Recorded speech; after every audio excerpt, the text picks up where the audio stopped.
ဒါဆိုရင်ဒီချက်ရဒီမှာလိုမျိုး line လေးတွေကိုဆွဲပြီးတော့အမှတ်ကလေးတွေစပြီးတော့မှတ်မယ်နော်အမှတ်ကလေးတွေစမှတ်မယ်ဆိုရင်ဒီမှာကြည့်လိုက်မယ်ရန်ကုန်မြို့ရဲ့အပူချိန်ကနေစပြီးဆိုရင်ရန်ကုန်မြို့ရဲ့အပူချိန်ကတစ်လပိုင်းမှာ25နှစ်လပိုင်းမှာကျတော့29 3လပိုင်းမှာ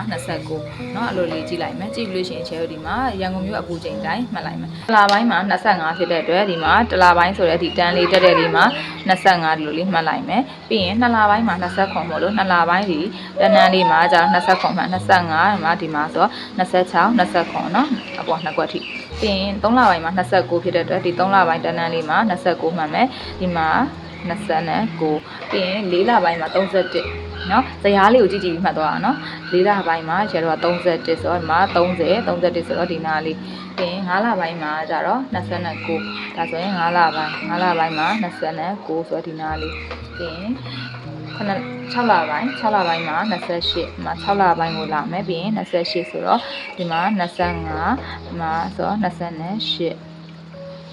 9လပိုင်းမှာ29လပိုင်းမှာ29ဆိုတော့ဒီနာလေးเนาะပြီးရင်10လပိုင်းမှာလည်း29ပဲဆိုတော့ဆက်ပြီးတော့မှတ်သွားလိုက်မယ်9လပိုင်းမှာလည်း29ပဲเนาะပြီးရင်10လပိုင်းမှာ28 17လပိုင်းမှာ28ဆိုတော့ကျတော့ဒီအပေါ်တစ်ခွက်တို့မှာ17လပိုင်း10လပိုင်း28 17လပိုင်း28 12လပိုင်းမှာကျတော့26ဆိုတော့ဒီနာလေးเนาะဒါဆိုလို့ရှိရင်ကျတော့ဒီမှာเนาะဒီဟာလေးကိုမှတ်ထားရန်ကုန်မြို့အပူချိန်လေးကိုမှတ်ပြီးသွားပြီနောက်တစ်ခုကကြတော့ဒီတိုကျိုမြို့ရဲ့အပူချိန်ကိုမှတ်မယ်တိုကျိုမြို့ရဲ့အပူချိန်เนาะဒီဇယားလေးမှာလာကြည့်မယ်ဇယားလေးမှာတိုကျိုမြို့ကတစ်လပိုင်းမှာ5เนาะ5ဒီဂရီဆယ်စီရဲ့နှစ်လပိုင်းမှာ6เนาะဒီ3လပိုင်းမှာ8ဒီဟာလေးကိုလာလိုက်ဒီအပူချိန်လေးတွေကိုဒီ graph လေးမှာလာပြီးတော့မှတ်လိုက်မယ်เนาะဒါဆိုလို့ရှိရင်ဒီမှာတစ်လပိုင်းမှာ5ဖြစ်တဲ့အတွက်ဒီမှာတိုကျိုမြို့ကတစ်လပိုင်း5ဆိုတော့ဒီနားလေးမှာမှတ်လိုက်မယ်ပြီးရင်2လပိုင်းမှာ6 2လပိုင်းမှာ6 3လပိုင်းမှာ8 3လပိုင်းမှာ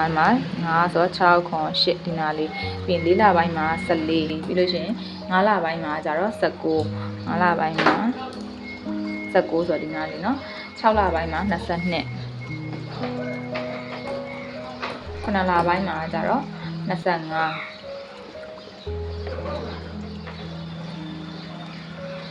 8လပိုင်းမှာ29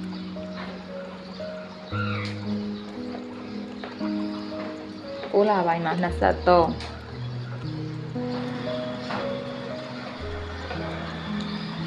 နော်9လ23နောက်ပြီး10လပိုင်းမှာကျတော့18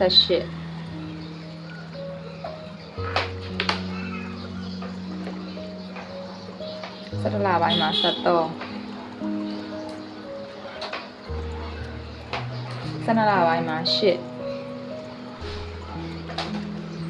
ကဲဒီအမှတ်လေးတွေမှတ်ပြီးသွားပြီဆိုရင်ချဲတော့ဒါလေးတွေကိုဒီပေတံလေးနဲ့လိုက်ပြီးတော့ဆက်ပေးလိုက်မယ်เนาะဒီမှာတစ်လပိုင်းနဲ့ချဲတော့ရန်ကုန်မြို့အပူချိန်လေးကိုရင်ဆက်လိုက်မယ်2လ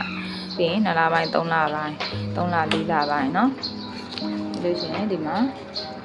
4လပိုင်းနဲ့5လပိုင်းနဲ့ဆက်မယ်5လပိုင်းနဲ့6လပိုင်းအဲ့ဒါကိုဒီချဲတော့12လပိုင်းထိတေချာလေးဆက်သွားမယ်เนาะမှာဆိုလို့ရှိရင်ရန်ကုန်မြို့အပူချိန်တွေကိုအရင်မှတ်ပြီးရင်အရင်ဆက်ထားလိုက်လဲရတယ်เนาะ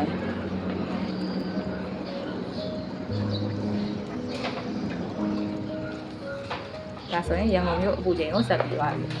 ဒီလို့ရှိရင်တိုကျိုမြို့အပူချိန်ကိုဆက်မယ်နော်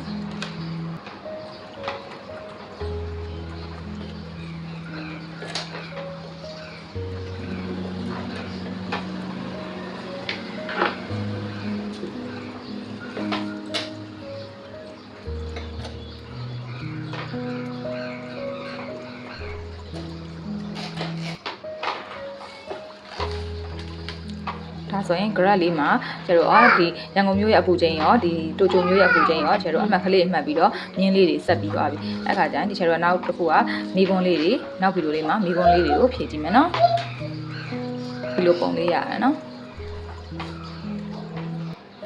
ဒီလိုလေးလဲလိုက်မှာဆိုရင်တော့ဒီလိုလေး